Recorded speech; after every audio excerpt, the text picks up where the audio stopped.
पौराणिक शास्त्रों के अनुसार वैशाख मास के शुक्ल पक्ष की नवमी को पुष्य नक्षत्र के मध्याह्न काल में जब महाराजा जनक संतान प्राप्ति की कामना से यज्ञ की भूमि तैयार करने के लिए हल से भूमि जोत रहे थे, उसी समय पृथ्वी से एक बालिका का प्राकट्य हुआ।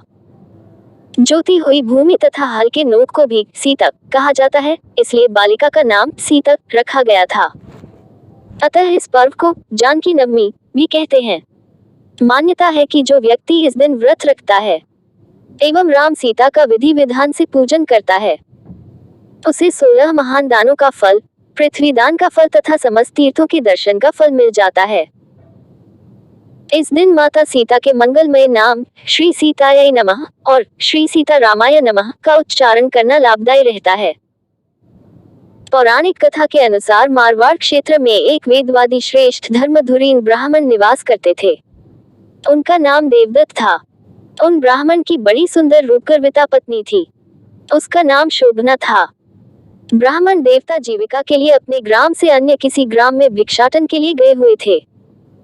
इधर ब्राह्मणी कुसंगत में फंसकर व्यभिचार में प्रवृत्त हो गई।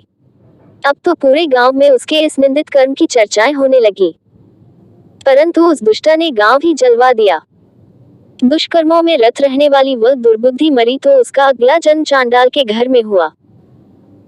पति का त्याग करने से वह चांडालिनी बनी। ग्राम जलाने से उसे भीषण कुष्ठ हो गया तथा व्यभिचार कर्म के कारण वह अंधी भी हो गई। अपने कर्म का फल उसे भोगना ही था। इस प्रकार वह अपने कर्म के योग से दिनों दिन दारुण दुख प्राप्त करती हुई देश देशांतर में भटकने लगी।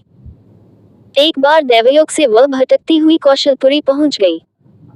संयोगवश उस दिन वैशाख मास शुक्ल पक्ष की नवमी तिथि थी, जो समस्त पापों का नाश करने में समर्थ है। सीता जानकी नवमी के पावन उत्सव पर भूख प्यास से व्याकुल वह दुखियारी इस प्रकार प्रार्थना करने लगी, हे सज्जनों, मुझ पर कृपा कर कुछ भोजन सामग्री प्रदान करो, मैं भूख से मर रही हूँ। ऐसा कहती हुई वह स्त्री श्री कनक भवन के सामने बने 1000 पुष्प मंडित स्तंभों से गुजरती हुई उसमें प्रविष्ट हुई। उसने पुनः पुकार लगाई, भैया कोई तो मेरी मदद करो, कुछ भोजन दे दो। इतने में एक भक्त ने उससे कहा, देवी आज तो सीता नवमी है, भोजन में अन्न देने वाले को पाप लगता है, इसीलिए आज तो अन्न नहीं मिलेगा। कल पारणा करने के समय आना, ठाकुर जी का प्रसाद भरपेट मिलेगा। किंतु वह नहीं मानी। अधिक कहने पर भक्त ने उसे तुलसी एवं जल प्रदान किया। वह पापिनी भूख से मर गई, किंतु इसी बहाने अनजाने में उससे सीता नवमी का व्रत पूरा हो गया। अब तो परम कृपालिनी ने उसे समस्त पापों से मुक्त कर दिया। इस व्रत के प्रभाव से वह पापिनी निर्मल होकर स्वर्ग में आनंद पूर्वक अनंत वर्षों तक रही। तत्पश्चात वह कामरूप देश के महाराज जयसिंह की महारानी कामकला के नाम से विख्यात हुई। जातिस्मृता उस महान साध्वी ने अपने राज्य में अनेक देवालय बनवाए, जिनमें जानकी रघुनाथ की प्रतिष्ठा करवाई।